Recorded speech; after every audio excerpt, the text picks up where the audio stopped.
नमस्कार बच्चों, कैसे हो? ठीक हो? आज हम फिर अपनी क्लास में आपका स्वागत कर रहा हूँ और उम्मीद कर रहा हूँ कि इस समय जो कोरोना काल चल रहा है उसमें सभी बच्चे स्वस्थ होंगे, साथ में उनके पालक भी स्वस्थ होंगे। और अब दूसरे पाठ में हम चल रहे हैं जिसका नाम है पाठ्यवश प्रमेय। इसके पहले हमने गुणधर्मों और प्रमेय का अध्ययन किया। अब उस पर ही आधारित प्रश्नों को हल करेंगे और प्रश्न संग्रह 2.1 के पहले प्रश्न की तरफ चलिए। आइए देखिए पहला प्रश्न क्या है। तो प्रश्न क्या है देखिए ध्यान से। तो प्रश्न दिया गया है कि नीचे दिए गए त्रिकों में से पाठ्यवश का त्रिक पहचानना है और कारण सहित उत्तर लिखना है। जिसमें आपको मैं 2 सवाल समझा रहा हूँ और बाकी सवाल आपका घर का में जो करके दिखाएंगे। जिसमें पहला सवाल है 3, 4, 5। तो पहला सवाल मैं लेने जा रहा हूँ 3, 4, 5। अब लिखेंगे इसके आगे ये 3, 4, 5 क्या है? आपका त्रिक है। त्रिक मतलब 3 संख्याओं का समूह को हम त्रिक कहते हैं। तो इसलिए इन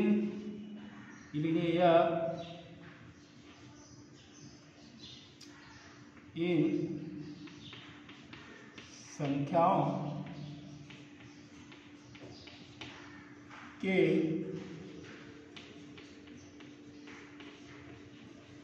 त्रिक में अब क्या करेंगे? अब 3 संख्या है 3, 4, 5। तो तीनों को हम लोग मान लेते हैं। कैसे मानेंगे? तो देखिए सामने दे रहा हूं। माना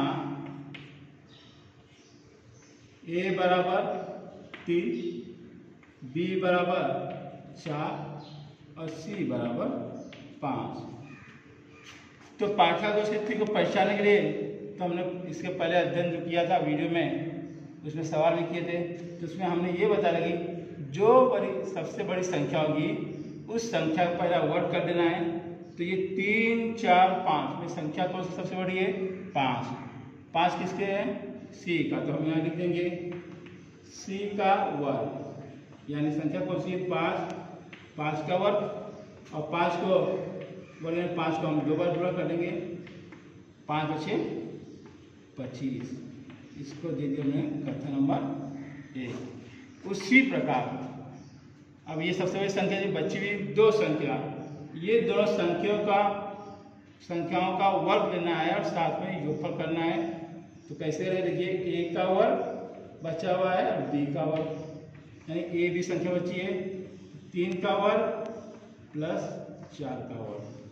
अब 3 का वर्ग यानी 3 गुणे 3 कर सकते हैं या अब डायरेक्ट 9 भी लिख सकते हो। 4 का वर्ग 4 गुणे 4 यानी 3 तरीके 9, 4 चौके 16, 16 9 25।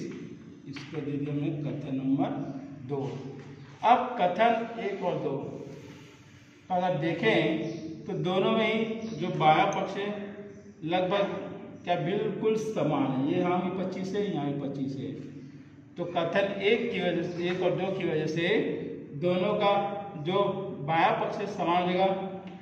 कैसे हो जाएगा? देखिए c² बराबर a² प्लस b²। किसकी वजह से हुआ? तो कथन 1 तथा 2 से ये हो गया। यानी हमारा जो पाठ्यवश का त्रिक था उसमें क्या लगी? इन संख्याओं में सबसे बड़ी संख्या का वर्ग अन्य 2 संख्याओं के वर्गों के योगफल के बराबर है।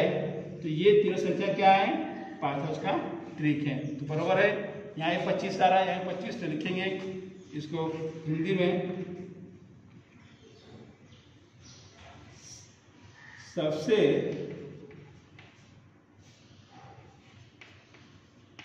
बड़ी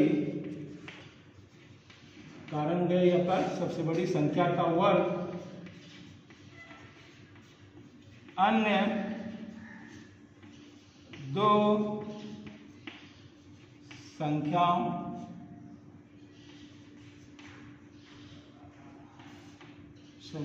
के वर्गों के योगफल के बराबर होता है। इसलिए आपका लास्ट लाइन आ जाएगा संख्या 3, 4, 5 यह क्या है? पाइथागोरस का त्रिक है। पाइथागोरस का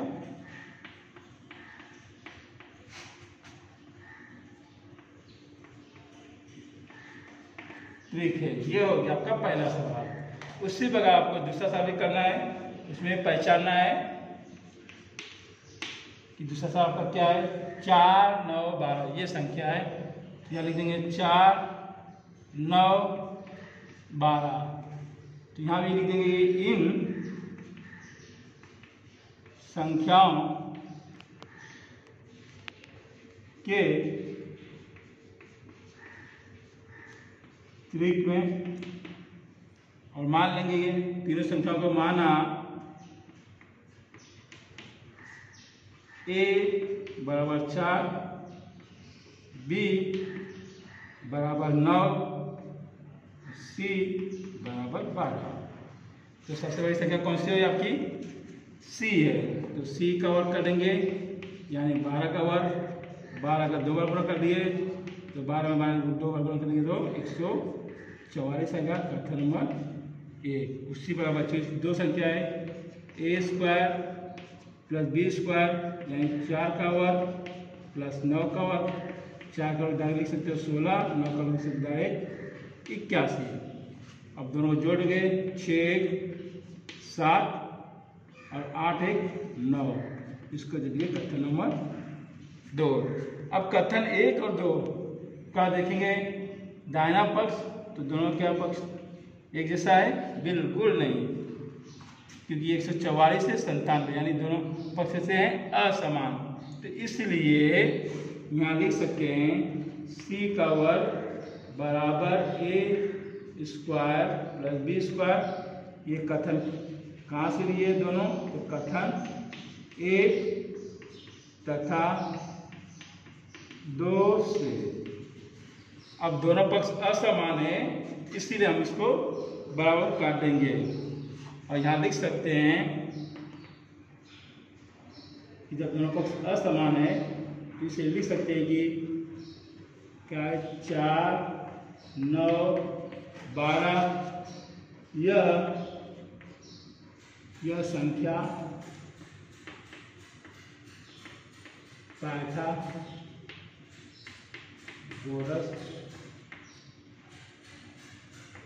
का त्रिक नहीं आई बात समझ में। इस प्रकार है, या जब दोनों ही पक्ष समान का इस कथन का वाक्य का प्रयोग करेंगे कि सबसे बड़ी संख्या का वर्ग अन्य दो संख्याओं के वर्गों के फल के बराबर होता है। ये तो आपका पहला सवाल जिसमें आपको पाइथागोरस के त्रिक को पहचाना था। अब आते हैं सवाल नंबर 2 की तरफ, जिसमें आपको एक आकृति बनाई दी गई है। उसी में प्रश्न में पूछा गया कि आकृति में कोण MNP 90 है और एक NQ लंब है एक MP पे। MQ 9 है, QP 4 है, तो NQ का मान ज्ञात करो। तो पहले हम लिख देंगे त्रिभुज है। कौन सा त्रिभुज? देखिए त्रिभुज MNP। तो लिख देंगे त्रिभुज MNP में कौन सा कोण 90 का है? तो कोण MNP। ये भी लिखिए कोण MNP बराबर 90 अंश। और क्या दिया कि रेख NQ लंब किस पे? रेख MP पे। तो लिख देंगे रेख NQ लंब रेख MP पर। अब जब इतना लिखने के बाद ये जो यन दिख रहा है, यहाँ से जो लंब डाला गया है सामने कौन सी भुजा है? कर्ण है, और इसको दो भागों में बांट रहे हैं। तो ये उसका क्या कराया? ज्यामितीय माध्यम, यानी हम ज्यामितीय माध्यम प्रमेय का उपयोग करके हम NQ का मान ज्ञात कर सकते हैं। तो क्या होगा? देखिए NQ का वर्ग बराबर MQ गुणे QP। ऐसा क्यों हुआ तो लिख देंगे ज्यामिति माध्य के प्रमेय से। अब ये यानी क्यू का वर्ग हटाएंगे तो ये क्या वर्गमूल हो जाएगा, यानी NQ बराबर करनी में आ जाएगा MQ प्लस QP। अब MQ ऐसे कैसे जाएगा। अब यहाँ पे MQ का मान आपको दिया गया है कितना जी 9 और QP का 4, तो यहाँ जाएगा 9 गुणे 4। अब 9 का वर्गमूल निकालेंगे तो कितना होता है भाई 3, 4 का वर्गमूल 2, यानी NQ बराबर 3 दूनी 6 इकाई, ये होगी आपका NQ का। तो इस प्रकार हम लोग ज्यामिति माध्य प्रमेय का उपयोग करके सवाल नंबर 2 को हल किए। अब आते हैं उसी प्रकार सवाल नंबर 3 पे आ रहे हैं। अब यहाँ पे भी दिया है कि आकृति में QPR 90 अंश, रेख PM लंब रेख QR और QMR एक रेखीय बिंदु है, तो PM बराबर 10, QM बराबर 8, तो QR कितना होगा। ये भी अगर हम आकृति घुमा दें बिल्कुल इसकी तरह दिखेगी जो आकृति सामने बनाया था पहले इसके सवाल नंबर 2 में। इसमें भी हमको ज्यामिति माध्य प्रयोग करना पड़ेगा। जैसे त्रिभुज PQR ले लें तो लिख देते हैं यहाँ पे त्रिभुज PQR में कौन सा कोण 90 अंश का है QPR, तो कोण QPR बराबर 90 अंश और क्या दिया जाए रेख PM लंब किस पे है तो रेख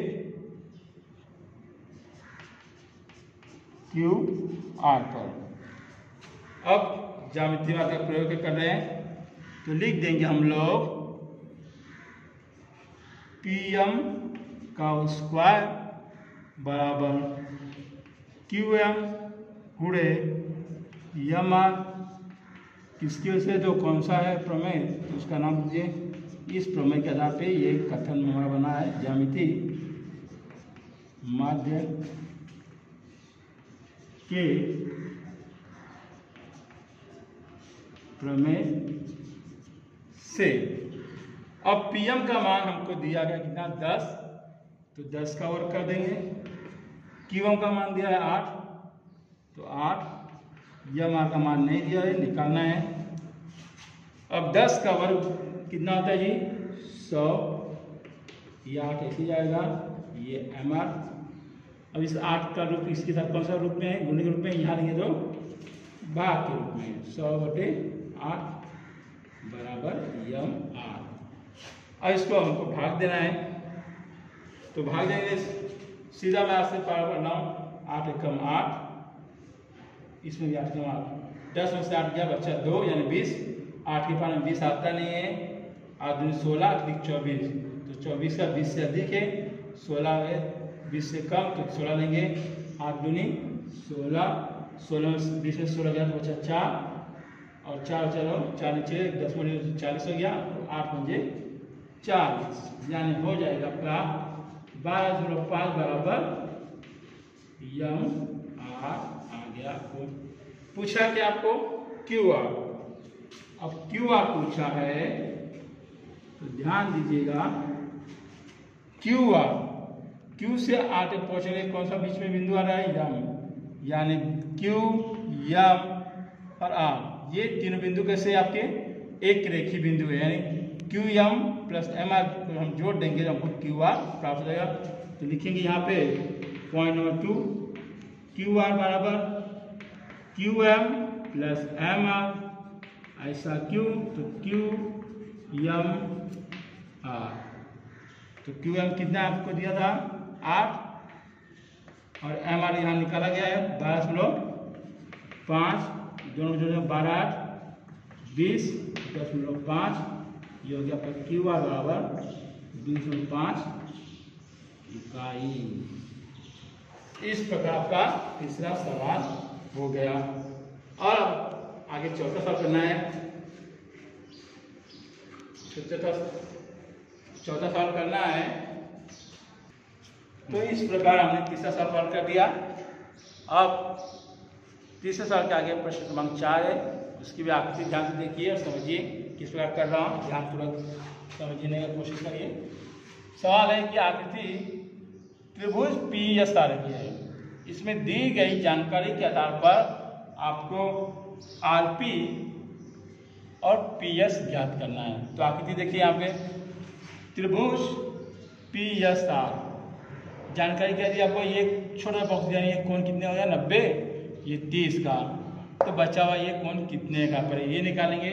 तो लिखेंगे हम त्रिभुज PSR में कोण PSR बराबर 90 अंश, कोण SPR बराबर 30 अंश। इसलिए कोण SRP कितना हो जाएगा 7 अंश। किस प्रकार कि त्रिभुज के तीनों कोणों के मापोफल 180 अंश है, तो 90 और 30 120, तो बचा कितना 7 अंश। इसको कारण देंगे त्रिभुज का तीसरा कोण, इसको डायरेक्ट आप निकाल सकते हैं। अब त्रिभुज किस रूप का बन गया, तो लिखेंगे यहाँ पे कि त्रिभुज PSR 30 60 90 अंश माप वाला त्रिभुज है। अब 30 60 90 माप वाला, तो उसी में 30 60 90 का गुणधर्म का प्रयोग करेंगे। 30 60 90 माप वाले त्रिभुज का गुणधर्म से या प्रमेय से उपयोग करेंगे, बराबर। अब देखिए यहाँ पे आकृति में ये तो हो गया आपका 60 अंश। अब ये 30 अंश का कोण है, इसके सम्मुख भुजा कौन सी है, इसके सामने बिल्कुल कौन सी भुजा रही है, भुजा SR। अब ये SR जब 30 60 90 के गुणधर्म का प्रयोग कर रहे हो, तो ये SR किसका आधा होता है, इस कर्ण का। कर्ण क्या आपका RP। तो पहले हम निकालेंगे ये RP का मान, यहाँ लिखेंगे SR बराबर 1/2 गुणे RP। कारण लिख देंगे 30 अंश माप वाले कोण की सम्मुख भुजा, यानी 30 अंश के सामने जो सम्मुख भुजा की वो कर्ण की आधी होती है। अब SR का मान दिया आपको 6, ये 2 RP हमको निकालना है।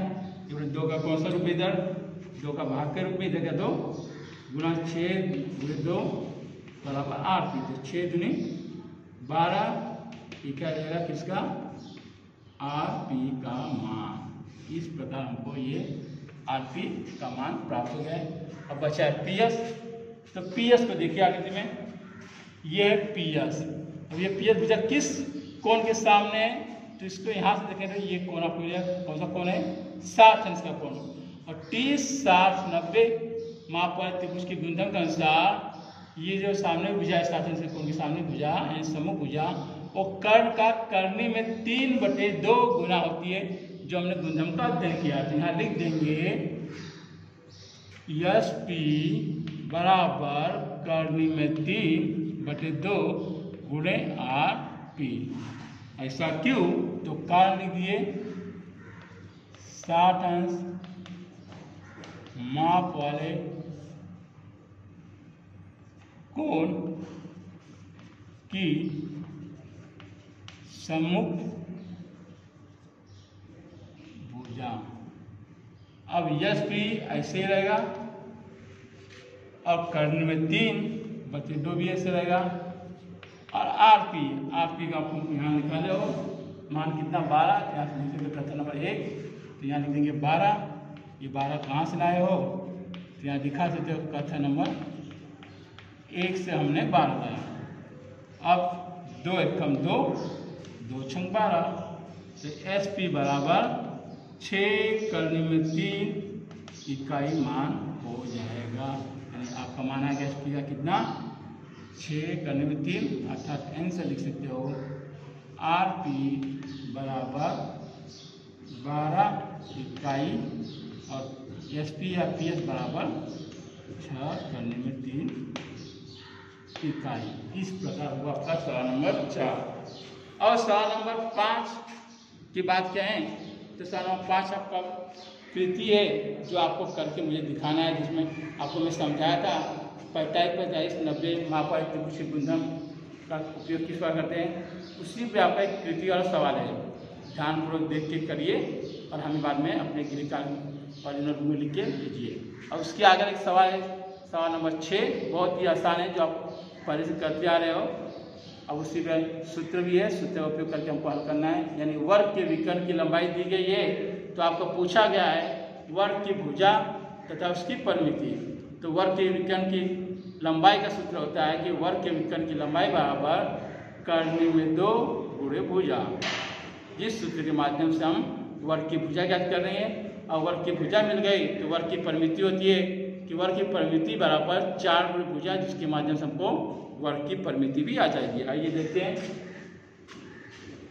तो ये आपको दिया है वर्ग के विकर्ण की लंबाई दी है 10 सेंटीमीटर दिया है, मतलब प्रश्न में दिया है, इसलिए हम इसमें 10। अब यहाँ से पहला पॉइंट पकड़ रहा हूँ। सूत्र है आपका वर्ग के विकर्ण की लंबाई बराबर करने में 2 गुणे भुजा। ये है आपका सूत्र। और वर्ग के विकर्ण की लंबाई कितनी दी है आपको, 10। यहाँ 10 अंक दिए, करनी 2 इस तरह से भुजा। अब करनी 2 कौन से रूप में, यहाँ पे गुणे रूप में, यहाँ है तो 10 बटे करनी में 2 बराबर भुजा। अब हरों का परिवर्गीकरण करने के लिए आप लोगों को बीजगणित में सिखाया था, साथ में हम भी सिखाए थे। जब हरों का परिवर्गीकरण करना है तो जो हर की संख्या है उसी संख्या का गुणांक को अंश और हर में करना है। कैसे करेंगे देखिए, 10 गुणे करनी में 2, करनी में 2 गुणे करनी में 2 बराबर भुजा, बराबर। अब तो हो जाएगा कि 10 करनी में 2, करनी 2 का करनी 2 गुणा कर दिए तो 2 हो गया, यानी भुजा 2 एकम 2, 2 पच्चीस 10, यानी 5 करने में 2 भुजा आ गई। इसकी भुजा गई, वर्ग की भुजा की लंबाई आ गई 5 करने में 2। अब आपको निकालना है वर्ग की परिमिति, तो उसका भी सूत्र है, देखिए वर्ग की परिमिति बराबर 4 गुणे भुजा। ये है आपका सूत्र। और वर्ग की भुजा आपको मिल गई है, तो 4 गुणे 5 करने में 2, तो 5 छोड़ के 20 करने में 2 सेंटीमीटर होगी। इस प्रकार आप उत्तर लिख सकते हो कि वर्ग की भुजा बराबर 5 करने में 2 सेंटीमीटर और वर्ग की परिमिति बराबर 20 करने में 2 सेंटीमीटर। इस प्रकार आप सवाल को हल कर सकते हैं। ये थे आपके प्रश्न 2.1 के कुल मिला के 5 सवाल जो आपके समक्ष किया हूँ, जिसमें एक सवाल आपको कृति है और बाकी जो इसमें बचे हुए सवाल आपके कार्य है, जो करके हमें शुक्रवार शनिवार को अपने ग्रुप पे आपको भेजना है, और भेजने के बाद हम जब चेक कर लेंगे तो आपको बता देंगे आपने बिल्कुल सवाल सही किया है गलत। तब तक के लिए अगले वीडियो में मुलाकात होगी। धन्यवाद।